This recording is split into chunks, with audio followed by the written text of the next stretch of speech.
নমস্কার, নমস্কার, নমস্কার, নমস্কার, নমস্কার, নমস্কার। আপনাদের সবাইকে সবাইকে সবাইকে নমস্কার। আপনাদের সবাইকে অজস্র শুভকামনা। সবাইকে স্বাগত জানাচ্ছি আজকের এই শরণাগত অনুষ্ঠানে এবং সবাইকে শুভ সকাল জানাচ্ছি। শুভ হোক, শুভ হোক, শুভ হোক, শুভ হোক, ভালো হোক, মঙ্গল হোক, সকলের কল্যাণ হোক, শান্তি হোক, শান্তি হোক, শান্তি হোক। বেণীমাধব শীলের পঞ্জিকা অনুযায়ী আজকের দিনটার কথা বলি। আজকে 8ই জ্যৈষ্ঠ 1432, ইংরেজি 23শে মে 2025। আজ শুক্রবার, একাদশী। সূর্যোদয়ের সময় ভোর 4:57, মানে শরণাগত শুরু হবার 3 মিনিট আগে। আর সূর্যাস্তের সময় সন্ধ্যে 6:12। উত্তর ভাদ্রপদ নক্ষত্র। আজকে জন্মে মীন রাশি, বিপ্রবর্ণ, নরগণ। দিনের বেলা 12:20 গতে দেবগণ। আমাদের হোয়াটসঅ্যাপে চিঠি পাঠাবার নাম্বার 9831922927। চিঠির গোড়ায় অতি অবশ্যই SG লিখতে হবে। আর আগামী মঙ্গলবার সন্ধ্যে 6টার মধ্যে আপনার সামনের বৃহস্পতিবারের জন্য যে বিষয়টা ধার্য করা হয়েছে, আদর্শ কর্মযোগী। এই আদর্শ কর্মযোগী আপনি এরকম মানুষ কাকে দেখেছেন তার কথা 250 শব্দের মধ্যে লিখে পাঠিয়ে দেবেন। আমরা সামনের বৃহস্পতিবারে সেই চিঠিগুলো পড়ব। আপনারা তো এই নিয়ম কানুন সব জানেন যে মঙ্গলবার সন্ধ্যে 6টার মধ্যে চিঠি পৌঁছে যাওয়া চাই আমাদের দপ্তরে। তো এইবারে তাহলে আজকের অনুষ্ঠান সম্পর্কে বলি। আজকের অনুষ্ঠানে প্রথমে পুরাণ চিরন্তন, তাতে দীক্ষা নিয়ে কথা হচ্ছিল এবং দীক্ষা নিয়ে কথা বলতে বলতে আমরা উপবীত গ্রহণের যে দীক্ষা, যে অনুষ্ঠান, খুব বড় অনুষ্ঠান, খুব পূর্ণ অনুষ্ঠান, সেই অনুষ্ঠানের মধ্যে এসে পড়েছে এবং একটা খুব দারুণ কথা জানতে পেরেছি। সেটা হচ্ছে যে এই যে উপনয়ন বলে, পৈতে হওয়া মানে হচ্ছে উপনয়ন। এই উপনয়ন কথাটা এসেছে উপনীত হওয়া থেকে। অর্থাৎ শিষ্য গুরুর কাছে উপনীত হলো যে আমি ব্রহ্মচর্য পালন করব, আপনি আমাকে দীক্ষা দিন।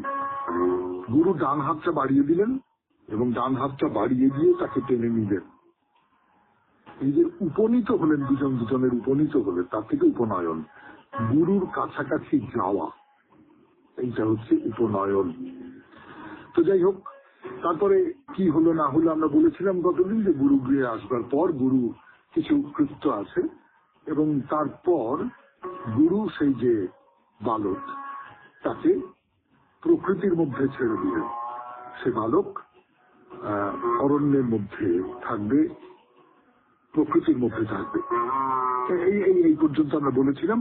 আমার কাছে খুব তাৎপর্যপূর্ণ মনে হচ্ছে ব্যাপারটা, সেটা নিয়ে আমি কথা বলবো নিশ্চয়ই। তারপরে পুরাণ চিরন্তনের পরে চলে যাব স্বামী বিবেকানন্দের রচনা থেকে পাঠ, এই পর্বে কর্মজীবনে বেদান্ত 2য় পর্ব শুরু করবো আমরা। তারপরে চলে যাব ঠাকুর শ্রী রামকৃষ্ণ পরমহংসদেবের কথামৃত থেকে পাঠ, এই পর্বে পড়ব স্বামী গোকুলানন্দের রচনা থেকে মানসিক চাপ জয় করার উপায় আজকের এই পৃথিবীতে, যার সত্যি সত্যি খুব প্রয়োজন হয়ে পড়েছে আপনাদের চিঠিপত্র এবং বাইরে দিয়ে। 92.7 বিগ FM এ শরণাগত অনুষ্ঠান শুনছেন। আমি আছি আপনাদের সঙ্গে, আপনাদের সৌমিত্র বসু।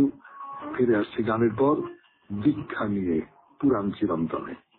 92.7 বিগ FM এ শরণাগত অনুষ্ঠানে দীক্ষা নিয়ে কথা বলছি। আমি বলছি পুরাণ চিরন্তন এই পর্বে। তো গুরুকে তো শিষ্য বললেন আমি ব্রহ্মচারী হতে চাই। গুরু তাকে ডান হাত দিয়ে নিলেন, নিয়ে তারপরে হয়তো কিছু কৃত্য করলেন এবং তারপরে পঞ্চভূত এবং ঔষধি বনস্পতির তত্ত্বাবধানে ছেড়ে দিলেন মন্ত্র পড়ে। অর্থাৎ তার ঘরের মাকে ছেড়ে এসেছে, এবার যে প্রকৃতি মা তার কোলে আশ্রয় পেল সেই শিষ্য যে ব্রহ্মচারী হবে। এবং এই যে বিশাল প্রকৃতি মানে তো একটা বড় কিছু। আমরা ঘরদোরের মধ্যে থাকি, ছোট ছোট ঘর, যত বড় বাড়িতেই থাকি না কেন, ছোট ছোট তার একটা সীমারেখা আছে।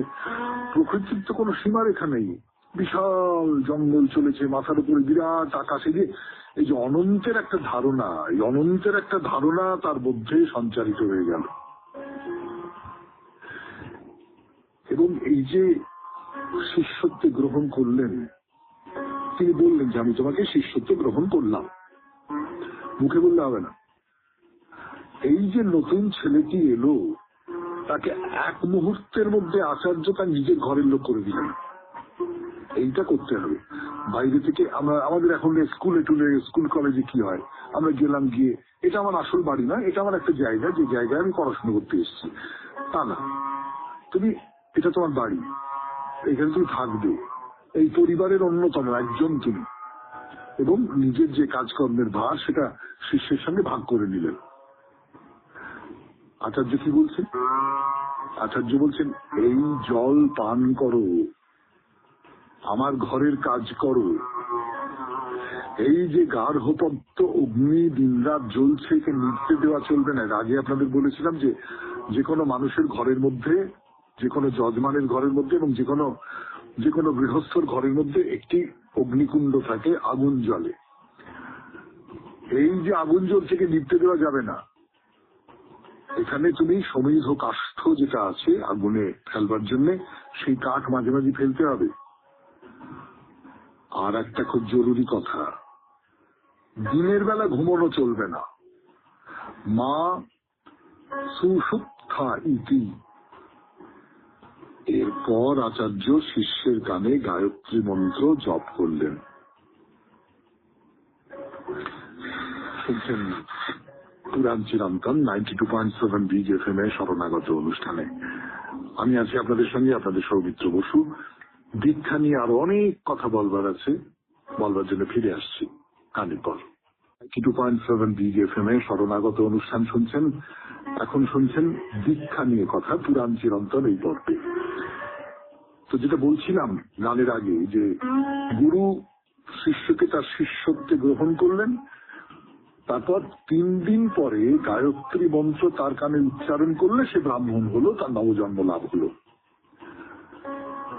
এই শতপথ ব্রাহ্মণের যে উপনয়নের যে নিয়ম কারণ, বিধি, দীক্ষা বিধি, সেটা ব্রহ্মচর্যের নামান্তর মাত্র। এবং সেই বিধির মধ্যে প্রধান যেটা ছিল সেটা হচ্ছে গুরুগৃহে এই যে গার্হপত্য অগ্নি, ঘরের মধ্যে যে একটা আগুন জ্বেলে রাখা হয়েছে, এই আগুনকে নিভতে দেওয়া চলবে না। তার ফলে তুমি জঙ্গল থেকে সমৃদ্ধ কাঠকুটো ইত্যাদি ইত্যাদি সেগুলো কুড়িয়ে আনা এবং আগুনটাকে জ্বালিয়ে রাখতে হবে। কারণ আপনারা জানেন যে যজ্ঞ যখন করা হবে, ওই যে ঘরের মধ্যে যে আগুনটা আছে তার থেকে কাঠ নিয়ে সেই কাঠ ঘষে যজ্ঞের আগুন জ্বালা। প্রতিদিনের এই শৃঙ্খলা পালন করবার সঙ্গে সঙ্গে ওই কৃষ্ণসার মৃগের চামড়া পরিধান করা, দাড়ি রাখতে হবে, নানান রকম নিয়ম পালন করতে হবে। ছাত্র জীবনে কোন রকমের কোন বিলাসিতার প্রশ্রয় থাকবে না। অন্যদিকে যে সমস্ত খাবার দাবার খেলে শরীরে উত্তেজনা তৈরি হয়, একদম বারণ, একদম না। মধু খেতে পারবে না, ব্রহ্মচারী কখনো মধু পান করতে পারবে না। ভালো বিছানায় শুতে পারবে না, উচ্চাসনে শুতে পারবে না, নাচ গান করা যাবে না, এখানে ওখানে ঘুরে বেড়ানো যাবে না, বা এটা ওটা খেয়ে খালি থুতু ফেলাও চলবে না, বলে দেওয়া আছে শাস্ত্রে। এবং ভালো লাগছে না, যাই বলে শ্মশানে গিয়ে উদাসীন হয়ে বসে দেন না, তাও চলবে না। খুব কঠোর একটা শৃঙ্খলার মধ্যে তোমাকে থাকতে হবে ব্রহ্মচারী জীবনে, দীক্ষার অন্তে। শুনলেন পুরাণ চিরন্তন 92.7 বিগ এফএম এ শরণাগত অনুষ্ঠানে। গানের পর স্বামী বিবেকানন্দের রচনা থেকে পাঠ, কর্মজীবনে বেদান্ত দ্বিতীয় প্রস্তাব। এই দ্বিতীয় প্রস্তাবটি লন্ডনে এই বক্তৃতাটি দিয়েছিলেন স্বামী বিবেকানন্দ 12 নভেম্বর 1896 খ্রিস্টাব্দে। গানের পর ফিরে আসছি সেই বক্তৃতার একেবারে প্রথম অংশটুকু পড়বার জন্য। বেদান্ত দ্বিতীয় প্রস্তাব, স্বামী বিবেকানন্দ।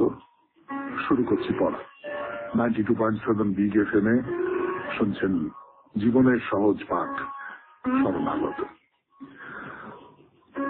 আমি ছান্দোগ্য উপনিষদ হইতে একটি গল্প বলিব। একটি বালকের কিরূপে জ্ঞান লাভ হইয়াছিল। গল্পটি প্রাচীন ধরনের বটে, কিন্তু উহার ভিতরে একটি সার তত্ত্ব নিহিত আছে। একটি অল্প বয়স্ক বালক তাহার মাতাকে বলিল, মা, আমি বেদ শিক্ষা করিতে যাইব, আমার পিতার নাম কি, আমার কি গোত্র তাহা বলুন। তাহার মাতা বিবাহিতা ছিলেন না, আর ভারতবর্ষে অবিবাহিতা নারীর সন্তান সমাজে নগণ্য রূপে বিবেচিত, কোনো কার্যেই তাহার অধিকার নাই, বেদপাঠ করা তো দূরের কথা। তাই তাহার মাতা বলিলেন, আমি যৌবনে অনেকের পরিচর্যা করিতাম, সেই অবস্থায় তোমায় লাভ করিয়াছি, সুতরাং তোমার পিতার নাম এবং তোমার কি গোত্র তাহা জানি না, এইটুকু মাত্র জানি যে আমার নাম জবালা। বালক ঋষিগণের নিকট গমন করিলে ঋষিগণ তাহাকে সেই প্রশ্নই জিজ্ঞাসা করেন। সে ব্রহ্মচারী শিষ্য হইতে প্রার্থনা করিলে তাহারা জিজ্ঞাসা করিলেন, তোমার পিতার নাম কি এবং তোমার গোত্র কি? বালক মাতার নিকট যাহা শুনিয়াছিল তাহাই আবৃত্তি করিল। অনেকেই এই উত্তরে সন্তুষ্ট হইলেন না, কিন্তু তাহাদের মধ্যে একজন বলিলেন, বৎস, তুমি সত্য বলিয়াছ, তুমি ধর্মপথ হইতে বিচলিত হও নাই, এই সত্যবাদিতাই ব্রাহ্মণের লক্ষণ, অতএব তোমাকে আমি ব্রাহ্মণ বলিয়া গণ্য করিলাম, তোমাকে শিষ্য করিব। এই বলিয়া তিনি তাহাকে আপনার নিকট রাখিয়া শিক্ষা দিতে লাগিলেন। বালকের নাম রাখিলেন সত্যকাম, অর্থাৎ যে সত্য কামনা করে। প্রাচীন শিক্ষা প্রণালী অনুসারে সত্যকামের শিক্ষা হইতে লাগিল। গুরু সত্যকামকে কয়েক শত গরুর সেবার ভাত দিয়া বলিয়া দিলেন, ওইগুলি লইয়া তুমি অরণ্যে যাও, যখন সর্বশুদ্ধ সহস্র গরু হইবে তখন ফিরিয়া আসিবে। সে তাহাই করিল।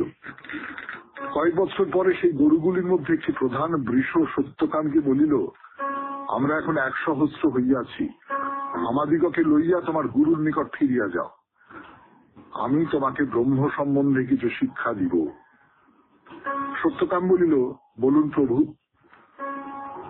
বৃষ বলিল, উত্তর দিক ব্রহ্মের এক অংশ, পূর্ব দিক, দক্ষিণ দিক, পশ্চিম দিকও তাহার এক এক অংশ, চারিদিক ব্রহ্মের 4 অংশ। অগ্নি তোমাকে আরো কিছু শিক্ষা দিবেন। আজকে কর্মজীবনে বেদান্ত দ্বিতীয় পর্ব এই পর্যন্তই থাক। এখন গান শুনবো, গানের পর ঠাকুর শ্রী রামকৃষ্ণ পরমহংসদেবের কথামৃত থেকে পাঠ। আমি আছি আপনাদের সঙ্গে, আপনাদের সৌমিত্র বসু। ঠাকুরের কথা 92.7 বিগ FM এ শরণাগত অনুষ্ঠানে কথামৃত থেকে পড়ে শোনাবো। আমি বার্তা বাহক। ঠাকুর তার শিষ্যদের যে কথাগুলো বলেছিলেন সেই কথাগুলো স্থায়ী করে লিপিবদ্ধ করে রেখে গেছেন একজন মহেন্দ্র গুপ্ত, এবং সেই কথাগুলো আমি আপনাদের কাছে পৌঁছে দিচ্ছি। আমি একজন মাধ্যম। আমি যেমন হাওয়া ফুলের গন্ধ পৌঁছে দেয় মৌমাছির গানে, তেমনি করে আমি ঠাকুরের কথাগুলো আপনাদের কানে পৌঁছে দিই। দীর্ঘদিন ধরে দিচ্ছি। তো যেটা বলছিলাম এর আগের দিন, যে সুরেন্দ্রকে নিয়ে বসেছেন ঠাকুর, তাকে অনেক উপদেশ দিচ্ছেন। সুরেন্দ্র সংসারী মানুষ, কিন্তু বলা বাহুল্য ঈশ্বরের মন আছে, ঠাকুরের কাছে আসেন, মাঝে মধ্যে আসেন, সবসময় যে খুব নিয়মিত আসতে পারেন এমনটা নয়। তো ঠাকুর বলছিলেন যে তোমাদের পক্ষে চৈতন্যদেব যা বলেছিলেন, জীবে ভক্ত সেবা আর নাম সংকীর্তন। তো নাম সংকীর্তন, নাম জপ, এটা তো হলো। নাম জপ করা খুব ভালো। নাম জপ করলে অন্য যে কথাগুলো, ষড়ঋতুর যে কথাগুলো, সেইগুলো সব মন থেকে বেরিয়ে যায়, চলে যায়। তার ফলে নাম জপ করার পক্ষে ঠাকুর বলছেন। কিন্তু এই যে জীব সেবা, ভক্ত হিসেবে জীবের সেবা করা, এর একটা প্রকাশ তো নিশ্চয়ই দানের মধ্যে দিয়ে। আমি সেবাটা করবো কি করে? আমি সেবাটা করব টাকা পয়সা দিয়ে সেবা করতে পারি, আমি গায়ে গতরে খেটে সেবা করতে পারি, বা যা হোক কিছু করে সেবা করতে পারি। তো এই যে সেবা করবার জন্য দান করা, এই দান করাটা, যে মানুষ দান করে তার অন্য অনেক পাপ ঢাকা পড়ে যায়। আমাদের তো প্রতিদিনের জীবনে নানান রকম সব পাপ করতে হয়, কিন্তু এই যে মানুষ দান করে, ভক্ত হিসেবে দান করে, অহংকে পরিত্যাগ করে দান করতে পারে, সেই মানুষের অন্য অনেকগুলো গলদ, সেগুলো সব মুছে যেতে পারে। ঠাকুর কি বলছেন? ঠাকুর বলছেন যে কৃপণের জিনিস আমি খাই না। কৃপণ তাদের ধন এরকমে উড়ে যায়। কিরকম ভাবে? 1 নম্বর হচ্ছে মামলা মোকদ্দমায়। আমি অনেক টাকা পয়সা জমালাম, তারপরে আমার কোনো একজন আত্মীয় স্বজন, আমার মামা কাকা কি আমার ভাগ্নে কি আমার ভাইপো কি আমার ছেলে মামলা করলো আমার নাম। মামলা করলো মানে মামলায় জিতলেও আমার হার, হারলেও আমার হার। মামলায় আমাকে উকিল টাকা দিতে হবে, এই করতে হবে, সেই করতে হবে, অমুককে ঘুষ দিতে হবে, অমুককে অমুক করতে হবে, তমুককে তমুক করতে হবে। এবং আমাদের দেশের মামলা, আমাদের যাদের অভিজ্ঞতা আছে আমরা সকলে জানি, দেশে দীর্ঘদিন ধরে চলে, তারা শেষ হয় না, অনন্তকাল ধরে 20 বছর 25 বছর 30 বছর 50 বছর ধরে মামলা চলছে, বংশানুক্রমে মামলা চলছে, এরকম সব আমরা দেখে থাকি।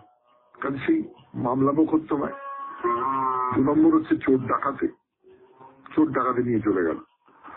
আর 3 নম্বর হচ্ছে ডাক্তার খরচে। আবার বদ ছেলেরা সেই সমস্ত টাকা উড়িয়ে দেয়। এই সব কাজেই কৃপণের ধন ওই রকম করেই যায়। শুনছেন কথামৃত থেকে পাঠ, 92.7 বিগ FM এ শরণাগত অনুষ্ঠান শুনছেন। ফিরে আসছি আবার কথামৃতে। সুরেন্দ্রকে কি বলছেন সেই কথা শোনাচ্ছি আপনাদের 92.7 বিগ FM এ শরণাগত অনুষ্ঠানে। বলছেন তুমি যে দান ধ্যান করো খুব ভালো, যাদের টাকা আছে তাদের দান করা উচিত। কৃপণের ধন উড়ে যায়, দাতার ধন রক্ষা করা হয়, সৎ কাজে যায়। অর্থাৎ এই যে কত রকম ভাবে কৃপণের ধন চলে যাচ্ছে মামলা মোকদ্দমায়, উড়ে গেল। কি মানে হলো? উকিলের পেট ভরল, চোর ডাকাত ডাক্তার, মানে অথচ একজন মানুষ যার দরকার, যার অভাব আছে, যে এই টুকু পেলে সেইটাকে আঁকড়ে ধরে পারে পৌঁছতে পারে, তার জন্য যদি আমি কিছু দান ধ্যান করি তাহলে সেটা তো থেকে গেল মানে মানুষটার উপকার হলো। সেই উপকারটা তার জীবনটা গড়ে দিল, তার জীবনটা তৈরি হয়ে গেল। আমি তাকে খানিকটা সাহায্য করলাম বলে সে একটা জায়গায় মাটির ওপর পা ফেলে দাঁড়াতে পারলো। এইটা তার মানে তো আমার টাকাটা কোথাও থেকে গেল, সেটা তো অন্য লোকের ভোগে চলে গেল, এইরকমটা নয়। ফলে সৎ কাজে দিলে সেই দাতার ধন রক্ষা করা হয় বলেই আবার একটা উপমা দিচ্ছেন, গ্রামীণ উপমা। বলছেন ও দেশে চাষারা খানা কেটে খেতে জল আনে। কখনো কখনো জলের এত তোড় হয় যে ক্ষেতের আল ভেঙে যায় আর জল বেরিয়ে যায়, ফসল নষ্ট হয়। তাই চাষারা আলের মাঝে মাঝে ছেঁদা করে রাখে, তাকে ঘোগ বলে। জল ঘোগ দিয়ে একটু বেরিয়ে যায়, তখন জলের তোড়ে আল ভাঙে না আর ক্ষেতের ওপর পলি পড়ে। সেই পলিতে ক্ষেত উর্বরা হয় আর খুব ফসল হয়। যে দান ধ্যান করে সে অনেক ফল লাভ করে, চতুর্বর্গ ফল। তারপরে যে অর্থটা আমি উপার্জন করছি সেই অর্থটা খরচ করবার মাঝে মাঝে ফাঁক থেকে যাওয়া দরকার। সেই ফাঁকটা দান ধ্যান, কেবলমাত্র ভোগ নয়, দান ধ্যান। ভোগ আমি কত করবো? একজন মানুষ কত ভোগ করতে পারে? একজন মানুষ কত খেতে পারে, কত নারী সঙ্গ করতে পারে, কত ভালো বিছানায় শুতে পারে, কত ভালো বাড়িতে থাকতে পারে, কত কত কত কত কত। একটা সময় শরীর আর দেবে না, একটা সময় মনে হবে এই বাস, এর চেয়ে বেশি আর কিছু নেই। কিন্তু আমি যদি অন্যকে দান করতে পারি তাহলে সেই দানের যে আনন্দ, সেই দানের যে পুণ্য, সেইটার কিন্তু কোনো শেষ নেই। সেইটা আমার মনের মধ্যে কিন্তু থেকে গেল। ফলে আমি যে রোজগার করছি, অনেক রোজগার যদি করি বা বেশ কিছু রোজগার যদি করি বা যা কিছু রোজগার করছি, সেই রোজগারগুলো যাতে ওভারফ্লো না হয়ে যায়, সেই রোজগারগুলো যাতে কিছু কিছু পথ দিয়ে বেরিয়ে যেতে পারে, তাহলেই তো মনের মধ্যে পলি পড়বে, তাহলেই তো মনে আনন্দ হবে, পুণ্য হবে। এই যে দান ধর্মের কথা ঠাকুর বলছেন, সুরেন্দ্রকে বলছেন, কিন্তু বাকি সকলেও শুনছেন। সুরেন্দ্র বলছেন যে একটা কথা বলি আপনাকে, আমার ধ্যান ভালো হয় না, মাঝে মাঝে মা বলি আর শোবার সময় মা বলতে বলতে ঘুমিয়ে পড়ি। তো ঠাকুর বলছেন তাহলেই হলো। আরে স্মরণ মনন তো আছে, মাকে মনে করতে পারছিস, মাকে বলছিস, তো মনের মধ্যে মা আছেন, এই তো ব্যাপার। শুনলেন কথামৃত থেকে পাঠ। 92.7 বিগ এফএম এর শরণাগত অনুষ্ঠানে এবার স্বামী গোকুলানন্দের রচনা থেকে পড়ে শোনাবো মানসিক চাপ জয় করার উপায়। ফিরে আসছি, এলাম স্বামী গোকুলানন্দের গ্রন্থে মানসিক চাপ জয় করার উপায়। মানসিক চাপ ও সাফল্যের গতি, এই হলো এই প্রবন্ধের শিরোনাম। যতটা পড়েছিলাম তারপর থেকে খানিকটা পড়ে শোনাই আপনাদের। এই ধরনের মানুষ, মানে এই গোত্রের মানুষের কথা বলছেন গোকুলানন্দ, যারা সবসময় অস্থির হয়ে থাকেন, কাজ করতে হবে, প্রচুর কাজ করতে হবে, মানুষকে দেখাতে হবে যে আমি কত কর্মবীর ইত্যাদি ইত্যাদি। এই ধরনের মানুষ যখন অসুখে পড়েন তখন তার প্রথম চিন্তাই হয়, যত চেষ্টাই করি না কেন আমি তো সুস্থ হব না। ডাক্তার থেকে আশ্বস্ত করছেন যে যদি তিনি ঠিকমতো চিকিৎসা চালিয়ে যান, ঠিকমতো ওষুধ খান, অসুখটা সারবেই।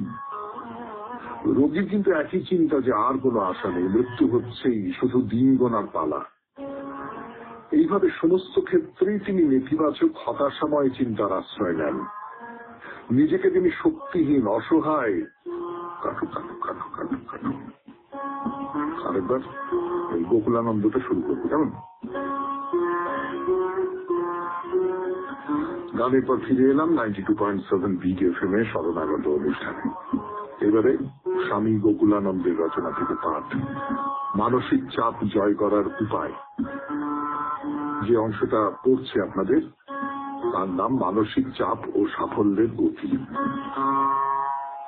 স্বামী গোকুলানন্দ দুই ধরনের মানুষের কথা বলেছেন। একদল যারা খুব ছটফট করেন, অস্থির, তাদের যে কোনো কাজ করে ফেলতে হবে, আমি ছাড়া এই কাজটা হবে না, এবং নিজের সম্পর্কে একটা প্রবল টেনশনের মধ্যে থাকে আর কি, সোজা কথা বলতে গেলে। আর বি গোত্রের যারা, তারা ধীরে সুস্থে কাজটা করেন, কোনো চাপ নেন না, মানসিক চাপ নেন না। এইরকম দুটি গোত্রের কথা বলেছিলেন তিনি। তার বাইরে আরেকটি গোত্রের কথা বলেছিলেন যারা সবসময় হতাশায় আক্রান্ত হয়ে থাকে। এই হতাশায় আক্রান্ত হয়ে থাকা মানুষদের সম্পর্কে স্বামী গোকুলানন্দ কি বলছেন সেটা আপনাদের বলি। এই ধরনের মানুষ যখন অসুখে পড়েন তখন তার প্রথম চিন্তাই হয়, যত চেষ্টাই করি না কেন আমি তো সুস্থ হব না। ডাক্তার থেকে আশ্বস্ত করছেন যে যদি তিনি ঠিকমতো চিকিৎসা চালিয়ে যান, ঠিকমতো ওষুধ খান, অসুখটা সারবেই। রোগীর কিন্তু একই চিন্তা যে আর কোনো আশা নেই, মৃত্যু হচ্ছেই, শুধু দিন গোনার পালা। এইভাবে সমস্ত ক্ষেত্রেই তিনি নেতিবাচক হতাশাময় চিন্তার আশ্রয় নেন। নিজেকে তিনি শক্তিহীন, অসহায়, যেন এক সঙ্গীন অবস্থায় আছেন বলে মনে করেন। তার বিশ্বাস জীবনের কোনো ক্ষেত্রকেই, অন্যদের সঙ্গে তার সম্পর্ককে কিংবা তার পরিবেশকে নিয়ন্ত্রণ করার কোনো ক্ষমতাই তার নেই। এই অসহায় আশাহীন শ্রেণীভুক্ত ব্যক্তিরা আরো নানা কারণেই মানসিক চাপে ভোগেন। উদাহরণস্বরূপ ধরুন, পরিবারের কেউ মারা গেলেন, কিংবা তার প্রিয় কোনজন হয়তো চলে গেলেন দূরে কোথাও, অথবা হয়তো এক পদে থেকে তাকে অন্য কোনো পদে বদলি করা হলো। এই ধরনের ব্যক্তি বলবেন, ওহ, আমার যে কিছু করার নেই, আমি বেশ নিজের মতো চলছিলাম, হঠাৎ একই বিপত্তি, পুরো পরিবেশটাই যেন আমার বিরুদ্ধে ষড়যন্ত্র করছে, আমি যে আটকা পড়ে গেছি, বেরোবো কি করে? মানসিক চাপে ভোগা ব্যক্তিদের দায়িত্ব প্রচুর, বিস্তর তাদের লক্ষ্য, সবগুলোই তো পূর্ণ করা সম্ভব নয়। আর যদি আমাদের সীমিত সময়ের মধ্যেই আমরা সব কাজ একসাথে করতে চাই, মানসিক চাপ আমাদের ভোগাবেই। এই ধরনের মানুষদের মনে হয় তারা যেন জীবন নামক এক একঘেয়ে যন্ত্রের সাথে আষ্টে পৃষ্ঠে বাঁধা, শুধু গতি আর গতি, থামার সময় নেই। কিন্তু এটা তো জীবনের সঠিক দৃষ্টিভঙ্গি হতে পারে না। এমনকি যদি কোনো ব্যক্তি এই পরিস্থিতির সঙ্গে কোনোভাবে মানিয়েও নেন, কোনো না কোনো সময় তার বিরূপতা আসবেই। শুধুই এগিয়ে যাবার তীব্র আকাঙ্ক্ষা তাদের নিয়ত ছুটিয়ে বেড়ায়, আর দুর্দান্ত গতি এবং মেজাজ থেকে বজায় রাখার জন্য তারা আশ্রয় নেয় কোনো মাদক দ্রব্যের। পরিণত কি হয়? মানসিক চাপ আর উত্তেজনার মাত্রাতিরিক্ত চাপে ভদ্রলোক একসময় নিঃশেষ হয়ে যায়। এই ক্ষেত্রে যোগ বিজ্ঞান আমার কাছে অত্যন্ত প্রাসঙ্গিক বলে মনে হয়। মানসিক চাপ থেকেই যেহেতু আমরা কষ্ট পাই, স্বভাবতই মনের কার্যাবলী সম্পর্কে আমাদের আলোচনা করা উচিত। স্পষ্টতই যখন মন নিয়ে আলোচনা করি আমরা তখন আসলে মনোময় কোষের কথাই বলি। যখন আমি বলছি নানান কাজের চাপে নুব্জপৃষ্ঠ মানুষ নিঃশেষ হয়ে যাচ্ছে, তখন আমি আসলে প্রাণিক শক্তি বা প্রাণময় কোষের কথাই বলছি। আর এই যে দেহ যা শেষ পর্যন্ত জীর্ণ হয়, ক্ষয়ীভূত হয়, তাকে বলা হয় অন্নময় কোষ। এই নিয়ে কথা আবার সোমবার 92.7 DFM এর শরণাগত অনুষ্ঠানে আজকের মতো শেষ করছি স্বামী গোকুলানন্দজির রচনা থেকে পাঠ। গানের পর চিঠিপত্র। 92.7 DFM এর শরণাগত অনুষ্ঠানে চিঠি লিখেছেন নিবেদিতা লাহা, চন্দননগর, হুগলি থেকে। সৌমিত্রদা এবং সকল শ্রোতাবৃন্দকে জানাই আমার চৈতি সুপ্রভাত। আজকের বিষয় নির্বাচনটা যখন শুনলাম তখন ভাবছিলাম কি লেখা যেতে পারে এই বিষয়ে। সৌমিত্রদা আবার বলে দিয়েছেন জ্ঞানের কথা বলা যাবে না, ওসব বইপত্র ইন্টারনেট ইত্যাদি থেকে পড়ে নেওয়া যাবে। বেশ ভালো কথাই দাদা বলেছেন। সত্যি তো চিঠিপত্রের মধ্যে জ্ঞানের কথা শুনতে বা পড়তে কারই বা ভালো লাগে। যাই হোক, এবার চিঠির প্রসঙ্গে আসা যাক। যদিও জানি না সেটা কতটা যথাযথ হবে, তবু নারী জাগরণ নিয়ে আমাকে যা ভাবায় তাই নিয়েই কিছু কথা লিখছি। নারী জাগরণ নিয়ে আমি শুধু বলতে চাই, যতই নারী জাগরণ নিয়ে কবিতা, বক্তৃতা, আলোচনা, আন্দোলন কিংবা আন্তর্জাতিক নারী দিবস পালন ইত্যাদি হোক না কেন, মানুষের মনুষ্যত্ব জাগরণ যতদিন না হবে ততদিন নারীরা যেখানে ছিল সেখানেই থাকবে। আচ্ছা, ডিকশনারিতে কি পুরুষ জাগরণ শব্দটা আছে? তাহলে নারী জাগরণ কেন? নারীরা তো এই গ্রহেরই মানুষ, তাহলে তারা কেন এই অসম আন্দোলন রিজার্ভ করবে? নারী জাগরণ তখনই যথার্থ সার্থক হবে বা নারীরা সত্যি যথাযথ সম্মান পাবে যখন সত্যি সত্যি নারীদের মানুষ হিসেবে সমাজ স্বীকৃতি দিতে পারবে। তবে এর জন্য নারী মানেই মা, দিদি, বোন ভাবতে হবে তা নয়। শুধু তারাও যে এই পৃথিবীর মানুষ সেই রেসপেক্টটুকু দিতে জানতে হবে। এমন অনেক উচ্চশিক্ষিত ডিগ্রিধারী ভালো চাকুরিজীবী বাড়ি আছে, সেখানেও দেখা যায় আর্থিক দিক থেকে সেই বাড়ির নারীরা স্বাবলম্বী হলেও তারা তাদের প্রাপ্য সম্মানটুকু পর্যন্ত পান না। তাহলে সত্যি কি নারী জাগরণ হয়েছে? ঈশ্বরচন্দ্র বিদ্যাসাগর, স্বামী বিবেকানন্দ, ভগিনী নিবেদিতা এরা অনেক অনেক চেষ্টা করে গেছেন। তাদের কাছে আমরা সবাই আজও সত্যি ঋণী। কিন্তু তাতে কি নারীদের প্রতি দৃষ্টিভঙ্গির ক্ষেত্রে এই সমাজের চিন্তা ভাবনাকে শিকড় থেকে উচ্ছেদ করা আজও সম্ভব হয়েছে? তাই ঘরে ঘরে নারীরা আজও অবহেলিত, শোষিত, নিপীড়িত। তারা হাজার হাজার কাজে পারদর্শী হলেও সামান্য কোনো কাজে একটু ত্রুটি হলেই তাদের শুনতে হয় মেয়ে ছেলের বুদ্ধি। এই আত্মবাক্যটি সেই কোন কস্মিন কাল থেকে শুরু হয়েছিল, কিন্তু এটি নারীদের দমন করার এতটাই সবল হাতিয়ার যে আজও তাই এটি ঘরে ঘরে বলবৎ। নারী বা পুরুষ কেউই কিন্তু ত্রুটিমুক্ত নয়, দোষে গুণেই ঈশ্বর মানুষকে সৃষ্টি করেছেন, কিন্তু সমাজ তার চিন্তা ভাবনায় বৈষম্য এনেছে। তাই এই দৃষ্টিভঙ্গির, এই চিন্তা ভাবনা যতদিন না পরিবর্তন হবে ততদিন নারী জাগরণ ওই গানে, নাটকে, কবিতায়, আন্দোলনে আর ওই আন্তর্জাতিক নারী দিবসেই সীমাবদ্ধ থাকবে। সত্যি করে নারী জাগরণ সেদিনই হবে যেদিন মানুষের মনুষ্যত্বের জাগরণ হবে। নারী পুরুষ আলাদা না ভেবে সবাই সবাইকে মানুষ বলেই ভাববে। সামনেই আগত নতুন বছর, বুঝতেই পারছেন বহু পুরনো চিঠি, তাই সবাইকে শুভ নববর্ষের আগাম শুভেচ্ছা ও শুভ কামনা জানিয়ে আজকের মতো শেষ করছি। নমস্কারান্তে, নিবেদিতা লাহা, চন্দননগর, হুগলি।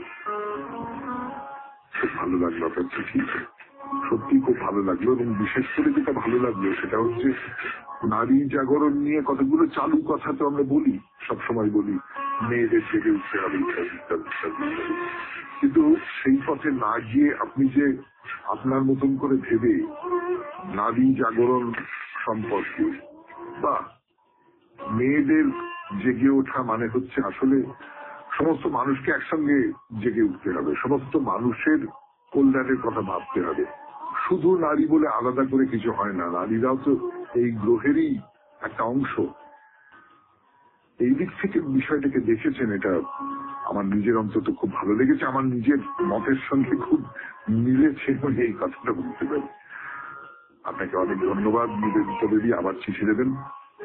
তাহলে আজকের মতো চিঠিপত্রের ঝাঁপি বন্ধ করলাম।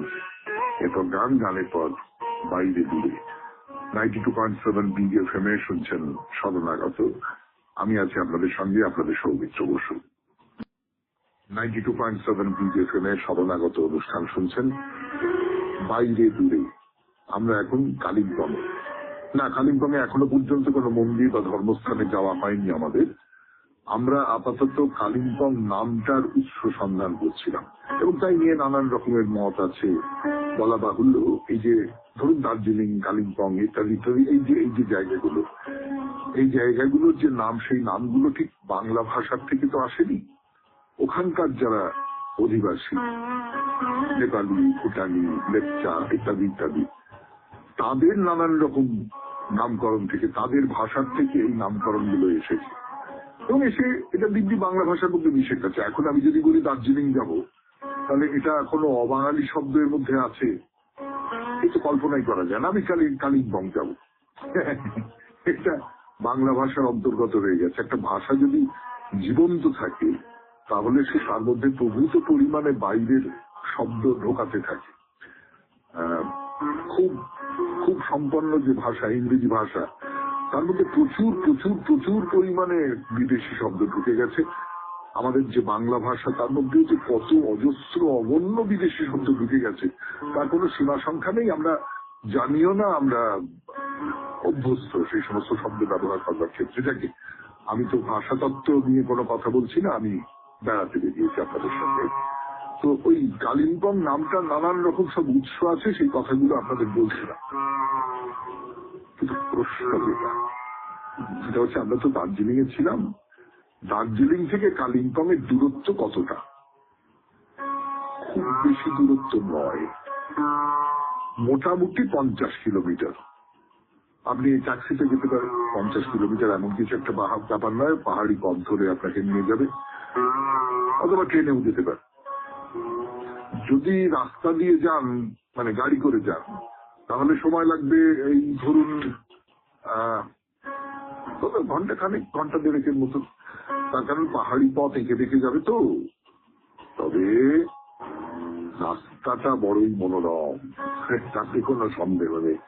পাহাড়ি পথ ধরে আপনি যাচ্ছেন দার্জিলিং থেকে কালিম্পং, ভারী সুন্দর, খুব ভালো অভিজ্ঞতা। তো যাই হোক, যে মন্দিরে আমরা যাব তার নাম মঙ্গল ধাম। মঙ্গল ধাম কার মন্দির? এমনি মঙ্গল ধাম শুনলে মনে হয় যে কোনো মন্দিরের নাম তো মঙ্গল ধাম হতে পারে। তার কারণ আমরা যে দেবতার কাছে যাই, ধর্মের কাছে যাই, সেটা তো খানিকটা মঙ্গল আকাঙ্ক্ষা করি বলেই যাই। কাজে যে কোনো মন্দিরের নামই হতে পারে মঙ্গল ধাম, কিন্তু না, এটা সেই অর্থে মঙ্গল ধাম নয়। এই যে ধামটা তৈরি করা হয়েছে, এটা কোনো একজন মানুষের কথা ভেবে তৈরি করা। সেই মানুষটির কথা বলবো, সেই মন্দিরের কথা বলবো। তার আগে শুনবো গান 92.7 বিগ এফএম এ শরণাগত অনুষ্ঠানে। আপনাদের 92.7 বিগ এফএম এ শরণাগত অনুষ্ঠানে এই যে মঙ্গল ধাম বলে যে মন্দিরটায় আমরা যাচ্ছি, এই মঙ্গল ধাম আসলে মঙ্গল একজনের নাম, মঙ্গল দাসজি। 1940 খ্রিস্টাব্দে গুরু শ্রী মঙ্গল দাসজি মহারাজ এই কালিম্পং এ এসেছিলেন 1940 সালে। সে বহুযুগ আগের কথা। তো সেই সময় এসে তার এই জায়গাটা বড় ভালো লেগেছিল। ভালো লেগেছিল মানে একজন সাধক মানুষ, একজন ভক্ত মানুষ, যোগী মানুষ, তার একটা জায়গায় এসে সেই কালিম্পং শহর আজকের এই কালিম্পং শহর হয়ে ওঠেনি, আপনারা বুঝতেই পারছেন, 40 সালের কথা বলছি। এই জায়গাটা, এটা মনের মধ্যে তার একটা অদ্ভুত অদ্ভুত একটা শান্তির বাতাবরণ তৈরি করেছিল। তো তিনি ঠিক করলেন যে আমি এইখানেই আমার অপূর্ণ স্বপ্ন পূরণ করব। কিভাবে করব? মন্দিরের কথা পরে, প্রথমে তিনি এখানে একটি বিদ্যালয় তৈরি করলেন। ছেলেপুলেদের শিক্ষা দিতে হবে, তাদের লেখাপড়া শেখাতে হবে, এইটা হচ্ছে প্রধান কাজ। আপনারা খেয়াল করে দেখবেন যে বড় মাপের ধর্ম প্রতিষ্ঠানগুলো আছে আমাদের চারপাশে, তারা অনেকেই কিন্তু কোনো না কোনো বিদ্যালয় পরিচালনা করেন। আমি রামকৃষ্ণ মিশনের কথা তো বাদ দিচ্ছি, তার বাইরেও অন্য যে সমস্ত প্রতিষ্ঠানগুলো আছে, ধর্ম প্রতিষ্ঠান, তারা কিন্তু শিক্ষা দেবার ব্যাপারে একটা খুব বড় ভূমিকা নিতে চেয়েছে। একটি অনাথ আশ্রম তৈরি করলেন, অর্থাৎ একেবারে অনাথ আচুর যে সমস্ত বাচ্চারা আছে তাদের আশ্রয় দেওয়া, তাদের মানুষ করা, তাদের বড় করে তোলা, এইটা একটা বড় কাজ তাদের কাছে। আর তৃতীয় যেটা, সেটা হচ্ছে একটি মন্দির তৈরি করলেন। এই যে মঙ্গলধাম মন্দির, এটা আসলে ওই মঙ্গল দাসজির স্মরণেই তৈরি করা হয়েছে। কতটা জায়গা জুড়ে এই মঙ্গলধাম মন্দির আন্দাজ করতে পারেন? কতটা জায়গা জুড়ে? 2 একর জুড়ে এই মঙ্গলধাম মন্দির। বিশাল ব্যাপার, বিশাল ব্যাপার বললেও কম বলা হয়। মানে এই যে মঙ্গলধাম মন্দির আমাদের এই গোটা দেশের যে সমস্ত চোখ ধাঁধানো মন্দির আছে তাদের মধ্যে অনায়াসে জায়গা করে দেবে। তার কথা বলবো আপনাদের, কিন্তু আজকে আর সময় নেই, বলবো আবার সোমবার 92.7 বিগ FM এ শরণাগত অনুষ্ঠানে। আজকের মতো শেষ করছি, বাইরে দূরে শেষ করছি শরণাগত। আমাদের হোয়াটসঅ্যাপে চিঠি পাঠাবার নাম্বার 9831922927। চিঠির গোড়ায় অতি অবশ্যই SG লিখতে হবে। কবিতা দিয়ে শেষ করব, রবীন্দ্রনাথের কবিতা। কবিতার নাম মাতাল।